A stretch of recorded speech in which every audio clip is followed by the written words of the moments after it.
All praise be to Allah subhanahu wa ta'ala. We praise Him, we thank Him. Indeed, He deserves our praise and our thanks. And I bear witness that there is no God worthy of worship but Allah subhanahu wa ta'ala, without any partners or associates. We send our greetings, salutations, and blessings upon His Prophet and Messenger Muhammad sallallahu alaihi wasallam, his family and his companions, and those that followed in his footsteps. Fear Allah subhanahu wa ta'ala as much as He deserves to be feared. Today's topic is family, its role and its duties, and how much we need to pay attention to this matter as a family, especially in this time that we live in, and especially in the Western world, and especially in this country. The linguistic meaning of family is a shield or the protecting armor, the household, the parents of a man or his clan, the relatives in his tribe.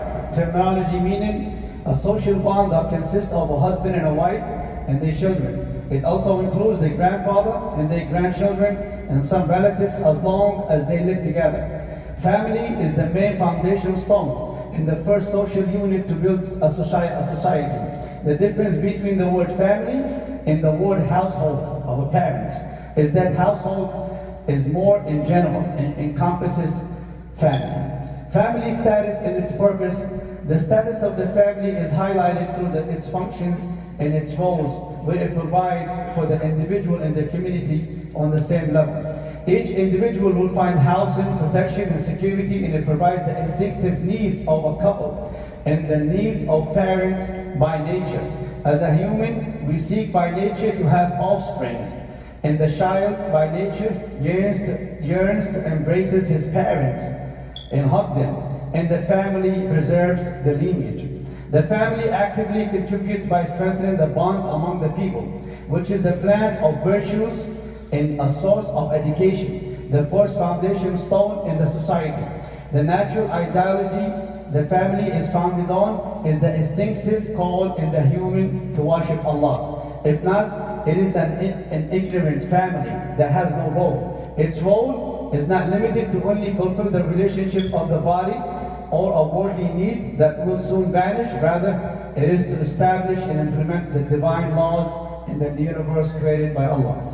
The Islamic view of the human proceeds, mentioning the first human with its mate, then the offsprings, and then all mankind, Adam alayhi salam. Then each soul is attracted to the opposite sex. There is no absolute combination between both sexes. Rather, to start building a family and a household. The instinct orders in the family implies this rooted instinct in the universe which is planted in the human. The result is the system of an Islamic family, which is then by nature the instinctive constitution as the source of the formation of the human. Rather, out of the composition of things, to connect the system which is human is following, that is connected to the laws of Allah subhanahu wa ta'ala ordained for the universe. Human and family is consistent a part of this universe that will preserve and raise the young and train their intellect. So it can be passionate with love and mercy and support each other and abide with it throughout the life and follow its guidance. Then it carries this role to others while it opens to the world and interact to the universe and implement it. Islam prohibits any practice instinct requires by nature, rather claiming that you can just worship. As the story that was narrated by Anas ibn Malik, when the three men came to the Prophet ﷺ and they underestimated his worship, and they claimed that they can avoid women or they can fast ongoing or pray all night, and the Prophet ﷺ said, I am more pious in fearing Allah than you. So what is the purpose of the family? The spouses have chastity and fulfill their desire in the halal way. Instinctive housing for spouses based on effect and mercy. Establish a Muslim family, acquaintance and cooperate between people upon good and piety, seeking the righteous offsprings and the righteous child. And the family's rights and duties, the relationship between man and woman is not limited to pleasure or lust. It is a relationship of the body and the soul, a sacred bond between where the outcome is the kids. How is that when the relationship is full of love, respect, understanding, emanating from Allah's divine law? Parents and rights and their duty. 1. The strongest bond is the bond of the child with their parents. Be kind to them. Allah made His worship connected to the obedience of your parents. Sayyid Qutb said concerning this bonding of love is an example that points that the Quran stirs the conscience of obedience and mercy in the hearts of the children toward their parents. As life is fast forwarded to have kids and raising them, a new generation yearning for fatherhood then becomes old. Then this generation is gone. Here comes the obedient son, must prove his powerful existence and look back to care for the old mother and father. Just like the plant absorbs all it needs from the soil, this is the same example that happens to your parents. The parents do everything for their kids and spend all they have. And one day they become old themselves. Their son forgets that and seeks his own life and wants his own kids.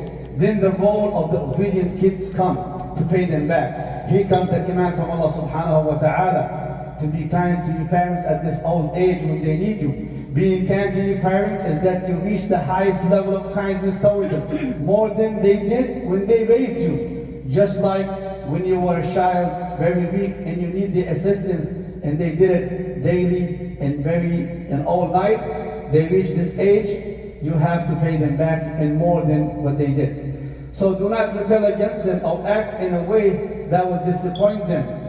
And say a soft voice to them when you speak to them. When you speak to your parents, and acknowledge their old age and be humble. And humble to yourself to them all the time, you in front of them. And lower yourself and humble yourself to them. And lower the wing of humility out of mercy. Not because you were commanded, but you should be merciful as they were when they raised you, when you was a baby. And say, my Lord, have mercy upon them as they cherished me when I was a child.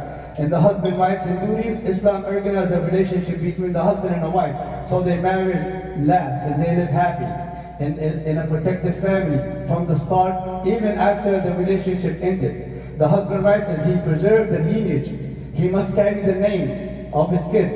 As the head of the household, the husband is in control of the family, alimony expenses, responsible for maintaining a healthy household, and give the wife a suitable living. They respect her as the lady of the house with dignity and should not cause any harm to her. That is the main purpose of being the man of the household, or being the household that runs the house. It is a responsibility that is big on the man himself. And the woman must obey the husband's rights as long as he do not make her commit any sin or forcefully by force take her rights. And the husband duties, he support the wife and pay her dowry and provide the house, the food, the clothing, and everything and extra, so on. And have good relations from conduct and character, and be nice with respect and justice if he have more than wife. And Allah subhanahu wa ta'ala ordained that a man cannot fully be justice among more than one wife. That requires the even love between all wives, and the heart is uncontrollable. When dealing among the wives, do not lean more toward one wife than the other, but do your best by being just to them. And this is how the family is a very important matter that we must focus upon it and pay attention to it in this country. That plays a great role, and it's respect for the kids and the parents, and the responsibility of both parties.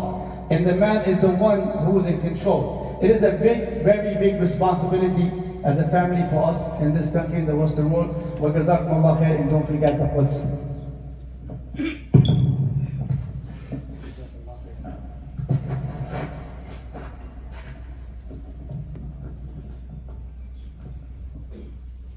Alhamdulillah.